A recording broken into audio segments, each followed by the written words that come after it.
아멘. 자, 기도 시리즈 창세기 속의 기도, 이 밤은 따라서 하십니다. 야곱의 기도에 대해서 함께 은혜를 나누고자 합니다. 자, 성경의 인물 중에 가장 말도 많고 탈도 많은 사람이 있다면 누굴까요? 아마 야곱이 아닐까요? 또 성격적으로 그의 캐릭터에 있어서 가장 문제가 많은 사람이 있다면 또 누굴까요? 아마 야곱이 아닐까 생각합니다. 그런데 이런 야곱을 우리가 미워할 수 없는 이유는 성경 인물 중에 나와 가장 많이 비슷한 모습이 있다면 또 그 사람이 누굴까요? 대답을 하지 않아도 알겠죠? 이상하게 나와 닮은 모습들이 있습니다. 우리가 오늘 본문에도 하나님께서 아브라함, 이삭과 야곱을 믿음의 사람을 예를 드십니다. 자, 이 세 명의 캐릭터를 우리가 좀 보면, 내가 가장 닮고 싶은 롤 모델이 있다면 여러분 누굴까요? 아마 아브라함이 아닐까요? 그래서 우리가 믿음의 조상 그림에 항상 어떤 사람은 아브라함을 생각합니다. 원래는 이제 항상 패키지로 나와요. 성경에 보면 아브라함과 이삭과 야곱의 하나님이다. 그럼에도 불구하고 많은 사람들이 믿음의 조상하면 아브라함이라고 기억하는 것은 아마 아브라함처럼 되고 싶은 그런 롤 모델이 있기 때문에 그런 것 같아요. 정말 아브라함은 우리가 다 닮고 싶은 분입니다. 그런데 내가 닮고 싶은 사람하고 내가 살고 싶은 것하고는 다른 거죠. 아브라함은 닮고 싶은데, 믿음의 조상이 되고 싶은데, 실질적으로 내가 실제로 살아가는 사람을 닮고 싶다면 누굴까요? 이런 거 전혀 생각 안 해보셨나요? 아마 이삭이 아닐까. 우리 교회 이삭 말고. 지난주 금요 예배 때입니다. 예배 마치고 집에 들어갔는데 그 다음날 문자가 왔습니다. 너무너무 은혜를 받았다고 문자 왔는데 이삭한테 문자가 왔습니다. 그러니까 본인 이름이 이삭이니까 아마 동명만 가지고도 은혜가 되었던 것 같아요.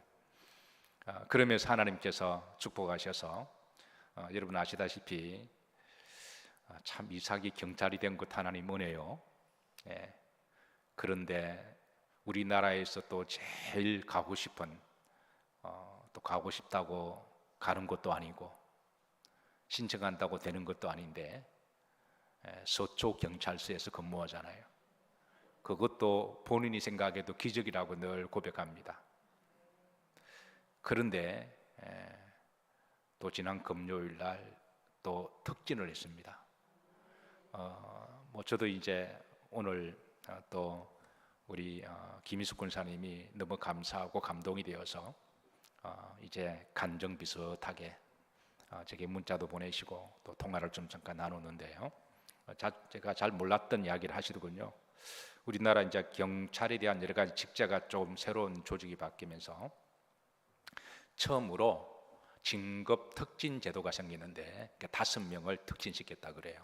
그러니까 첫 번째 특진 제도에 포함된 5명인데 4명은 다 여자들이고 1명만 남자랍니다. 그 1명의 남자가 이삭이라고. 그래서 아무리 생각해도 하나님 은혜입니다. 하나님 은혜고 축복이고, 그래서 제가 전화로 기도해 줬습니다. 우리 권사님뿐만 아니라 우리 영일 모든 성도님들에게 이런 아름다운 보고를 하나님께 많이 올려드릴 수 있도록 이런 간증들이 많이 있기를 기도하고 축복했습니다. 그 이삭은 참 평탄한 삶을 살았어요. 또 장수도 제일 오래 했고 또 성품도 온유하고, 그러니까 별 탈 없이 정말 야곱은 산조주전 다 겪은 사람이거든요. 그런데 이삭은 정말 그냥 참 평온하면서도 이렇게 좀 평탄한 삶을 살았기 때문에 이삭의 삶을 안다면 내가 닮고 싶은 사람은 아브라함인데 살고 싶은 사람은 아마 이삭이라고 그럴 겁니다. 자, 그런데 내가 가장 닮고 싶지 않은 사람이 있다면 누굴까요? 그것도 야곱입니다. 예. 그는 말도 많고 탈도 많아서 그런지 그의 인생에 참 이렇게 험악한 인생을 살았어요. 그 스스로도 험악한 인생을 살았습니다. 고백한 것처럼. 그런데 야곱의 삶에는 반전이 있습니다. 그렇게 문제가 많고 성격적으로도 모관하고 때로는 사기도 치고 속이고 야비하고 이사야에서는 야곱의 별명이 하나가 있어요.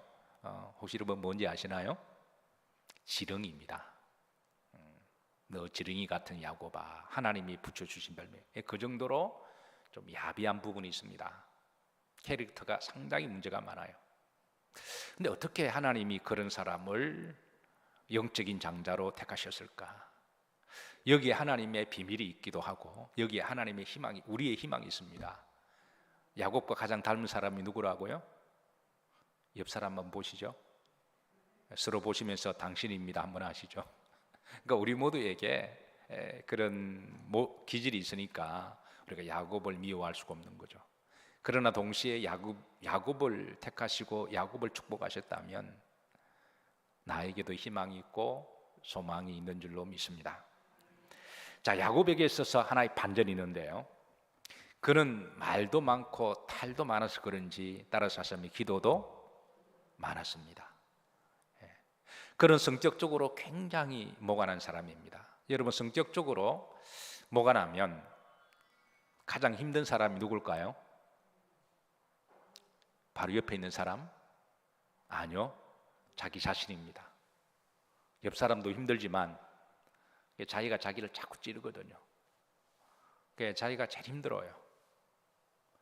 그래서 그런지 야곱은 성격적으로도 문제가 많았지만 그 아픈 것을 가지고 기도도 많이 했던 사람이 야곱입니다. 야곱은 산전수전을 다 겪었습니다. 그래서 그런지 그는 산전수전 여정마다 너무 힘들고 버거워서 하나님께 기도한 사람이 야곱입니다. 이것이 바로 야곱의 인생에 기도가 있다고 하는 것, 그것이 반전인 줄로 믿으시기를 주의 이름으로 축복합니다. 우리 모두에게도 비슷한 부분들이 있지만 그러나 우리에게도 여러분 기도가 여러분의 여정의 반전이 되시기를 주의 이름으로 축복합니다. 성경에 보시면 그의 기도가 아주 드라마틱하게 역동적으로 드러내는 부분이 바로 오늘 본문의 루스드라에서의 기도인데요. 이 루스드라의 기도의 사건은 하나님이 야곱에게 기도에 대한 첫 번째 레슨의 사건이었습니다. 자, 오늘 본문의 사건은 워낙 유명한 사건이고 또 위대한 사건이어서 신앙생활을 하다 보면 어느 정도는 잘 알고 있는 말씀이죠. 야곱이 형 에서를 피해 삼촌 라반 집으로 도망가다가 따라서 하십니다. 도망가다가 이게 이제 아이들이 하는 말로 하면 토끼다가 어른들로 하는 말 하면 야반 도주하다가 자 그런 말이거든요. 그러다가 이제 루스드라고 하는 곳에 이릅니다. 너무 먼 길을 달려왔고 죽기 살기로 뛰었고 그리고 해가 저물어서 쉬기도 하고 잠을 자려고 거기에 누웠어요. 10절입니다. 다 같이 합독합니다. 야곱이 부엘세바에서 떠나 하란으로 향하여 가더니 부엘세바는 야곱의 고향입니다. 그래서 이 하란 목적지는 삼촌 라반이 있는 하란이라고 하는 이 다른 말로 아람의 들이라고도 부르기도 해요. 이 거리가 한 900km가 돼요. 서울에서 부산 왔다 갔다 하는 왕복 거리가 됩니다. 굉장히 먼 거리죠. 자, 그래서 이제 그 길로 죽기 살기를 뛰어가다 보니까 11절입니다. 11절에 어디에 이르러는 한 곳에 이르러는 한 곳은 날도 저물고 너무 힘들고 피곤하고 지쳐서 이건 이제 이곳은 나중에 루스드라라고 하는 지명이지만 야곱은 뭐 그곳이 어딘지 알지 못하고 그냥 너무 힘들고 피곤하고 지쳐서 그곳에 이르게 되었는데 여기까지 달려온 거리가 한 100km 정도가 돼요. 그러니까 여러분 100km를 그 칼 들고 죽이려고 쫓아하는 에스가 무서워서 죽기 살기로 쉬지 않고 그냥 계속 뛰었다고 생각해 보세요. 달리기로 말하면 야구보다 애서 훨씬 빠르거든요. 그냥 대충 뛰었다가 잡힙니다. 그러니까 뭐 죽기 살기로 뛴 거예요. 100km 같으면 서울에서 천안 거리가 100km가 좀 안 되죠? 한 85km 좀 되나요? 그러니까 여러분 천안보다 먼 거리를 여러분 야곱의 심정을 이해하시면 오늘 예배 끝나고 한번 달려보세요. 야곱의 절박한 마음을 이해하기를 원하시면 오늘 예배 끝나고 천안까지 한번 뛰어가 보시기 바랍니다. 죽기 살기로 뛰었습니다. 그래서 정신없이 이제 넉다운 되어서 그게 너무 피곤해서 잠을 자는데요. 기도가 아니라 잠잤습니다. 말씀을 자세히 보시면 기도가 아니라 그냥 잠잤습니다. 잠을 잤는데 꿈속에서 놀라운 광경을 보게 돼요. 자, 12절입니다. 합독합니다. 꿈에 본적 사닥다리가 땅 위에 서 있는데 그 꼭대기가 하늘에 닿았고 또 본적 하나님의 사자들이 그 위에서 오르락 내리락하고. 아마 야곱도 많은 꿈을 꾸었을 거예요. 그런데 이런 꿈은 처음입니다. 보통 영적인 꿈은 잊혀지지가 않거든요. 그래서 이런 꿈은 처음이어서 그가 살면서 많은 꿈을 꾸고 살았지만 이런 꿈은 처음이어서 그래서 그 꿈속에서 사닥다리를 유심히 이렇게 봤습니다. 근데 땅에서부터 하늘을 닿았는데요. 그런데 하늘 꼭대기에서 하나님의 천사들이 오르락 내리락 하는 모습을 봅니다. 너무 신기하고 놀랍고 무섭고 그래서 한참 보고 있는데 중요한 것은 그 위에서 하나님의 음성이 들려옵니다. 그 음성이 자 13절에 있습니다. 또 본 적 여호와께서 그 위에 서서 마시되 이루시되. 이제 하나님의 말씀입니다. 자, 하나님이 말씀하세요. 하나님의 말씀을 15절 후렴절까지 있는데요. 나에게 주시는 말씀으로 우리가 믿음으로 크게 한번 합독하도록 합니다. 나는 여호와니 너의 조부 아브라함의 하나님이요 이삭의 하나님이라. 내가 누워 있는 땅을 내가 너와 내 자손에게 주리니 내 자손이 땅의 티끌같이 되어 내가 서쪽과 동쪽과 북쪽과 남쪽으로 퍼져 나갈지며 땅의 모든 족속이 너와 내 자손으로 말미암아 복을 받으리라. 내가 너와 함께 있어 내가 어디로 가든지 너를 지키며 너를 이끌어 이 땅으로 돌아오게 할지라. 내가 내게 허락한 것을 다 이루기까지 너를 떠나지 아니하리라. 아멘. 자, 야곱이 엄청난 꿈을 꾸고 꿈보다도 엄청난 하나님의 말씀을 듣고 그가 16절에 이렇게 고백합니다. 16절, 자, 나의 고백으로 고백합니다. 합독합니다. 야곱이 잠이 깨어르되 여호와께서 과연 여기 계시거늘 내가 알지 못하였도다. 내가 알지 못했다, 내가 깨닫지 못했다라고 고백합니다. 사실 이 말이 야곱의 믿음과 영성을 고백하는 말이기도 해요. 사실 야곱은 이때까지만 해도 믿음에 대해서 잘 알지는 못했습니다. 야곱은 이때까지만 해도 하나님에 대해서 잘 알지도 못했습니다. 기도가 뭔지도 알지도 못했고, 물론 그의 아버지 이삭을 통하여 하나님과 예배에 대해서 배우긴 했지만 그건 어디까지나 그거는 종교적인 행위 놀이였고 하나님을 인격적으로 영적으로 직접 만난 적이 한 번도 없어요. 야곱이 내가 알지 못했다, 이 말은 하나님도 알지 못했고 믿음도 알지 못했고, 그러니까 하나님도 알지 못하고 믿음도 알지 못했으니까 기도도 알지 못한 거예요. 그래서 야곱은 그렇게 절박한 상황 속에 죽기 살기로 도망가면서도 하나님께 기도 안 했어요. 그가 루스드라야에서 날이 저물어 몸은 너무 피곤하고 밤이니까 더 이상 갈 수도 없고, 그래서 그냥 쉬고 잠자기 위해서 거기에 머물러서 그냥 잠잔 거예요. 보통 어느 정도 믿음이 있으면 보통 절박하면 그래도 하나님 한 번 하고 잠자잖아요. 자, 이 11절 한번 보실래요? 11절. 자, 야곱이 어떻게 거기에서 이제 밤에 그 시간을 보여주는데요. 한번 합독합니다. 한 곳에 이르러는 해가 진지라 거기서 뭐 하려고? 유숙하려고 그곳에 한 돌을 가져다가 뭐로? 베개로 삼고 거기 누워 뭐 하더니 여기에 기도하는 말 한마디도 없습니다. 왜냐하면 그는 믿음도 없었고 하나님도 알지 못했고 그리고 기도도 몰랐습니다. 야곱이 기도하다가 잠이 든 것이 아니라 피곤해서 잠든 거예요. 뒤척뒤척 하다가 잠든지는 모르겠지만 어쨌든 그는 기도하다가 잠든 그냥 피곤해서 고민하다가 잠들었습니다. 그런데 하나님이 꿈속에서 사닥다리 환상을 보여주시죠. 이것은 다른 말로 말하면 야곱이 하나님을 찾은 게 아니라 하나님이 야곱을 찾아오신 사건입니다. 우리도 그렇지 않나요? 우리가 하나님을 찾았습니까? 하나님 우리에게 찾아오셨나요? 하나님 우리나라에 찾아오신 거예요. 선교사를 보내고. 우리가 예수님을 알았나요? 아니면 예수님이 우리에게 찾아오셨나요? 우리는 예수님에 대해서 관심도 없었고 몰랐습니다. 누군가가 전해줬고 우리가 그래서 예수님을 알게 되었고 우리가 예수님을 나의 구주가 된 거죠. 어떤 사람은 예배와 기도 억지로 밀어넣어서 온 분들도 있습니다. 가기 싫은데 억지로 마지 못해. 너무 절박하고 힘드니까 그렇게 온 경우도 있습니다. 야곱이 그래서 내가 알지 못했다. 하나님이 여기 계시는지. 이 말은 다른 말 하나님이 원문에 보시면 하나님이 살아 계시는지.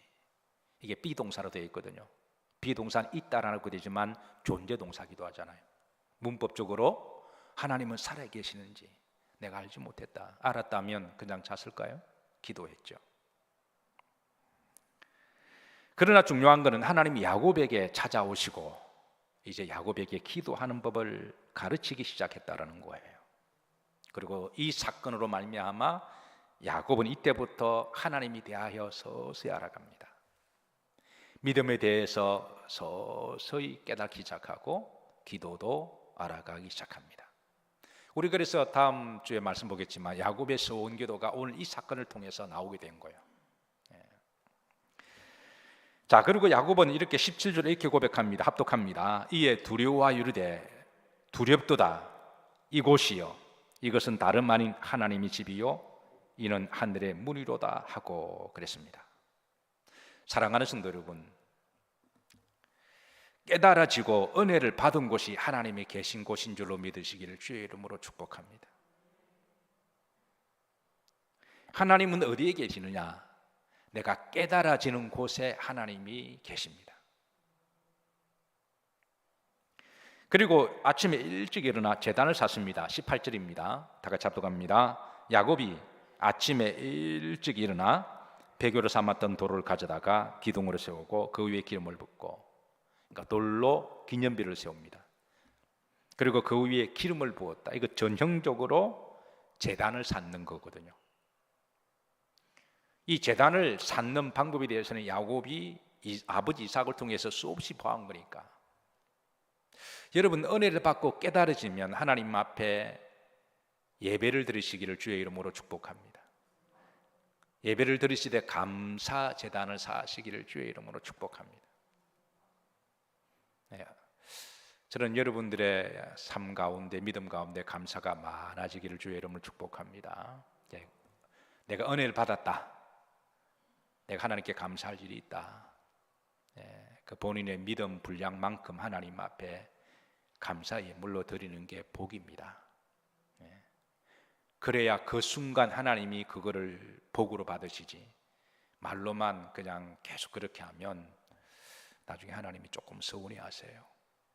어쨌든 감사 기념비를 세웁니다. 여러분, 좋은 일이 많이 있으세요? 좋은 일이 있으면 그건 물질의 문제가 아니라 이건 하나님이 하셨다라고 하는 신앙 고백이니까 하나님 앞에 감사 예물을 드리시기를 주의 이름으로 축복합니다. 그게 성경에서 가르쳐주는 신앙의 도리입니다. 19절입니다. 합독합니다. 그곳 이름을 뭐라 하였더라? 베델이라 하였더라. 베델이는 벳은 집이고 엘은 하나님이죠. 그러니까 하나님의 집이라 그렇게 불렀던 거죠. 그리고 옛 이름은 뭐라? 루스드라 그랬습니다. 사랑하는 성도 여러분, 저는 이곳이 여러분의 배들이 되시기를 주의 이름으로 축복합니다. 사실 오늘 본문의 사건은 워낙 유명한 사건이어서 한 번만 읽고 들어도 인상적으로 이게 임팩트가 있는데요. 17세기에 저 유명한 네덜란드의 화가였던 렘브란트가 오늘 본문을 읽고 그림을 그렸습니다. 한번 보시죠. 감상하시죠. 흑백 그림이지만 굉장히 유명한 그림입니다. 제목은 야곱의 사닥다리라고 하는 그림입니다.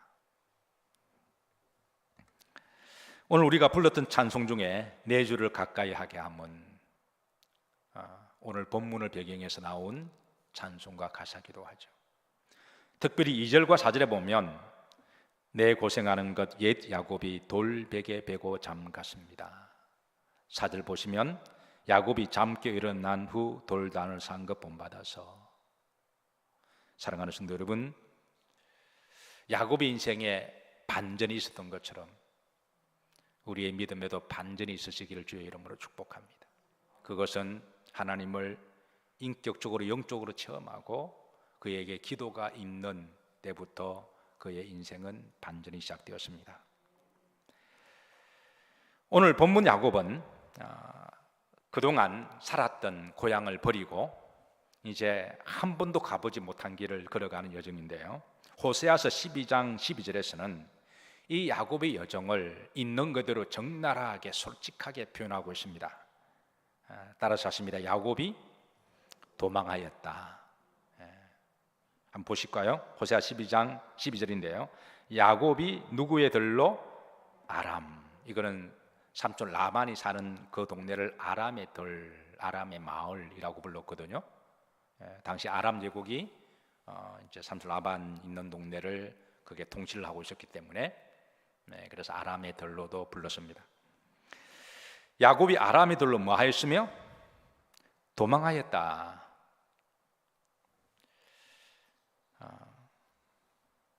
사람이 살면서 고향을 떠나서 부모를 떠나서 뿌리를 옮겨서 다른 곳에 한번 옮긴다고 하는 게 그게 사실은 보통 일이 아닙니다. 우리도 살아가다 보면 이렇게 이제 뿌리를 옮길 때가 있는데요. 가령 이제 지방에서 대학 때문에 서울로 혼자 올라와야 할 때 아마 여러분들 중에 그런 경험을 하신 분들이 있을 거예요. 저도 지방에 있다가 하나님의 콜링을 받고 이제 선지동산 감리교신학대학으로 그때 올라올 때에 제 주머니에 달랑 돈 7,000원이 있었습니다. 그 7,000원 가지고 서울역에 이렇게 혼자 떨어졌는데요. 뭐 짐 보따리 좀 있고 그 짐을 혼자 들고 가기 너무 버거워서 그 당시는 서울역 앞에는 리어커 이런 사람들이 많았었어요. 짐 수리하는 사람들. 그래서 그 리어커에 이렇게 짐을 좀 옮겨달라 그러니까 3,000원 달라 그러더군요. 3,000원 주고 제 수중에 4,000원 남았는데 이제 앞으로 4,000원 가지고 살아가야 되는 거예요. 4,000원 가지고 등록금도 내야 되고 4,000원 가지고 이제 기숙사에 식비도 내야 되고 4,000원 가지고 버스도 타야 되고 4,000원 가지고 이제 또 한 학기를 보내야 되고 그런데 4,000원 가지고 밥 몇 번 먹으니까 다 없어지더군요. 그때 거기 아직까지도 제 기억에 선명합니다. 어떤 사람은 살다가 어쩔 수 없이 이민을 가는 경우도 있고 이사를 가기도 하고 특별히 사업을 망해서 야반도주할 때 그래도 청혼의 꿈을 안고 유학 가는 거는 그래도 괜찮아요. 그래도 비전 있고 소망이 있잖아요. 이사를 가는 것도 괜찮습니다. 근데 야반도주하는 거는 이건 또 다른 문제죠. 형 에스를 속이고 형은 야곱을 죽이겠다고 추격하고 야곱은 이러다가 언젠가는 죽겠다 생각이 되어져서 그래서 무서워서 야반도주하다가 도망갔습니다. 자, 이삭은 야곱이 떠나기 전에 야곱이 도망가기 전에 불러다가 이삭은 야곱을 축복을 해요. 그 축복이 3절부터 4절까지 있습니다. 그러니까 야곱은 이 말씀 하나 가지고 비록 도망이지만 도망간 거예요. 자, 이 축복 5가지가 뭔지 한번 보도록 하시겠습니다. 오늘 이 밤에 나에게 주시는 축복을 받으시기를 주의 이름으로 축원합니다. 자, 3절 보십시다. 자, 이삭이 이제 야곱에게 축복하는 거예요. 첫 번째가 전능하신 하나님이 내게 뭘 주시어? 복을 주신다. 전능하신 하나님이 너에게 복을 주신다. 두 번째, 내가 생육하고 뭐하여? 번성하여 내가 여러 족속을 이루게 하시고. 이때만 하도 야곱은 아직 결혼도 하지 못했습니다. 생육하고 번성할 것이다. 이 말은 원래 하나님 아담에게 주셨던 축복이죠. 원복입니다. 생육하고 번성할지어다. 그리고 이 복은 하나님 아브라함에게 주셨던 복입니다. 그러니까 하나님이 원복을 회복시키는 축복이죠. 우리는 그리스도 안에서 이 원복이 다시 회복된 줄로 믿습니다. 자, 세 번째 축복은 4절에 있습니다.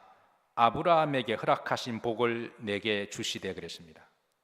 이는 아브라함에게 주신 복, 이삭에 주신 영적인 축복, 그리고 이삭의 두 아들이 있었죠. 에서와 야곱. 원래는 육적인 장자는 에서지만 지금 하나님은 야곱을 아브라함의 영맥을 이어서 영맥을 이끌어갈 영적인 장자의 복을 야곱에게 주시겠다는 거거든요. 자, 네 번째입니다. 너와 함께 내 자손에게도 주사 그랬습니다. 아직 결혼도 하지 못했고, 그리고 그 집안은 손이 귀한 집안입니다. 아브라함은 독자 이삭이고 이삭은 달랑 쌍둥이밖에 없고, 근데 아직 손이 귀한 집안인데 하나님은 야곱에게 앞으로 내 손에게 내 자손을 축복할 것이고 많이 줄 거다라고 하는 약속을 주십니다. 마지막 5번째입니다. 다 같이 한번 합독합니다. 하나님이 아브라함이 주신 땅, 곧 내가 거류하는 땅을 내가 차지하게 하시기를 원하노라. 땅의 복을 주십니다. 아브라함에게 약속하신 바로 그 땅에 대한 복을 주십니다. 여러분 성경에 보면 이게 이제 그 땅 정관사가 되어 있는데요. 하나님이 아브라함을 부르실 때도 내가 내게 지시할 그 땅으로 가라. 그 역사적으로 그 땅 가나안 땅을 이야기하죠. 성경에는 땅을 매우 많이 강조합니다. 그리고 이스라엘 백성들은 성경의 그 땅을 많이 하나님이 강조하셔서 땅에 대한 유난한 신앙이 있습니다. 좀 다르게 말하면 땅에 대한 굉장히 집착증이 있습니다. 그래서 여러분 잘 아시는 유대인들이 불신앙과 각종 죄악으로 가나안 땅을 빼앗겼잖아요. 2000년 동안에 저들은 전 세계를 떠돌아다니는 그런 방랑한 세월을 보내다가 하나님이 때가 되셔서 1948년 5월 14일이죠. 세계 정세를 이렇게 움직이셔서 하나님 보이지 않는 손이 떠돌아다니는 유대인들을 이제 본국으로 돌아가도록 하나님이 성경이 예언된 대로 그렇게 그 땅을 주시겠다 그랬잖아요. 근데 이미 그 땅은 한 2000년 동안에 팔레스타인들이 아랍 사람들이 불법으로 점유해서 자기들 땅이라고 우길 때입니다. 역사적으로 보면 그 사람들이 2000년 전에 불법으로 점유한 거고 2000년 전에 그 땅에 대한 정통성은 아브라함의 자손들에게 있는 거죠. 어쨌든 그 땅을 빼앗겼으니까 이제 자기들은 그 땅을 찾는다고 하고 돌아간 거죠. 근데 그 땅은 화유가가 돼서 이역되는 아랍 사람들이 죽어도 이 땅은 못 주겠다 그러므로 이제 전 세계적으로 큰 위기가 다가왔잖아요. 그 당시만 하더라도 영국이 세계 패권을 쥐고 있었으니까 국제적으로 영국이 이 문제를 풀었다가 중동 지역의 화약과가 될 수가 있으니까. 그리고 또 그런 중동은 산유국들이잖아요. 그에 비해서 이스라엘 사람들은 지금 떠돌아다니니까 나라도 없고 지금 국민들도 약하고 힘도 제대로 없는, 그래서 얼마든지 아무리 그래도 신앙이 뭐 유대인 기독교와 같은 한 뿌리라 그러지만 영국 사람들이 볼 때 현실적으로는 엄청난 아랍 나라들과 거기에 경제적인 이권과 맞물려서 아랍 쪽 편을 들었다 그러죠. 그래서 이스라엘 사람들에게 총리에게 지도자를 불러다가 우리가 땅을 줄 테니 그 척박한 땅이 아니라 북아프리카의 비옥한 땅을 주겠다고 영국에서 제시를 했대죠. 훨씬 많은 땅, 훨씬 더 비옥한 땅. 사실 이스라엘 땅은 3분의 1이 광야고 3분의 1이 산악지형이고 3분의 1이 그나마 땅입니다. 그 땅도 반은 돌입니다. 그 땅을 개간하려면 땅을 파면 흙이 나오는 게 아니라 반은 돌이 나오기 때문에 가시 땅이고, 그러니까 별로 경제적 가치가 없는 땅입니다. 석유 한 방울 안 나오고 자원 없는 그런 척박한 땅. 영국에서는 이렇게 제시를 하면 이스라엘 사람들이 웬 떡이냐고 덥석바득로 생각한 거예요. 왜냐하면 북아프리카의 그 비옥한 에티오피아 같은 그 옆에는 아주 그 비옥한 땅이거든요. 그 땅을 주겠다 그랬는데 이스라엘 지도자들은 이런 제안에 거절합니다. 왜냐 그러니까, 이건 바보 같은데 왜냐 그러니까, 우리가 그 땅에 들어가야 되는 그거는 하나님 주신 땅이다. 그거 때문입니다. 세상적으로 볼 때는 그 땅은 가치가 없고 불모지고 광야고 석유 한 방울 나지 않고 척박한 땅이지만, 그건 다른 비옥한 땅, 석유가 나오는 땅과 비교할 수 없는 하나님이 아브라함 주신 땅이고 우리들에게 주신 땅이라는 거예요. 그리고 목숨 걸고 그 땅을 사수해서 결국 그 땅으로 들어가잖아요. 그래서 이스라엘 사람들은 땅에 대한 아주 좀 심하게 말하면 좀 집착증 같은 게 있습니다. 이제 영적으로 말하면 바로 그 땅은 하나님이 약속하신 땅이기 때문에 그래요. 자, 그런데 하나님이 왜 그렇게 그 땅을 많이 강조할까? 이거는 계시록까지 그 땅을 강조하거든요. 히브리서에도 보면 그 가나안 땅을 계속 강조합니다. 왜냐하면 하나님이 주시고자 하는 땅은, 궁극적으로 가나안 땅은, 그 땅은 천국을 예표하는 땅이기 때문에 그렇습니다. 그러니까 우리가 성경에서 말하는 그 땅 우리가 그렇게 사모해야 되는 것은, 그래서 우리가 때로는 그 땅을 사모해 성지순례도 가잖아요. 성지순례 가셔서 어떤 분들은 그냥 실망하세요. 가서 그 땅 자체가 퍽퍽한 땅이고 먼지만 나는 땅, 가서 고생만 하고 날짜 잘못 선택하면 땀만 그냥 비 오듯이 내리고, 그래서 어떤 사람 갔다 오고 나서 다시는 안 간다는 분도 계시더라고요. 그것도 돈을 엄청난 돈을 주고 갔다 와야 되는 거니까. 그러나 그 땅이란 사모함이 있는 것은 결국 그 땅은 우리가 가야 할 천국을 예표하기 때문에 그렇습니다. 하나님 지금 야곱에게, 아브라함에게 주셨던 바로 그 땅을 내가 내게 줄 것이다. 이 말은 단지 육적인 땅을 말하는 게 아니라 넘어서 천국을 말씀합니다.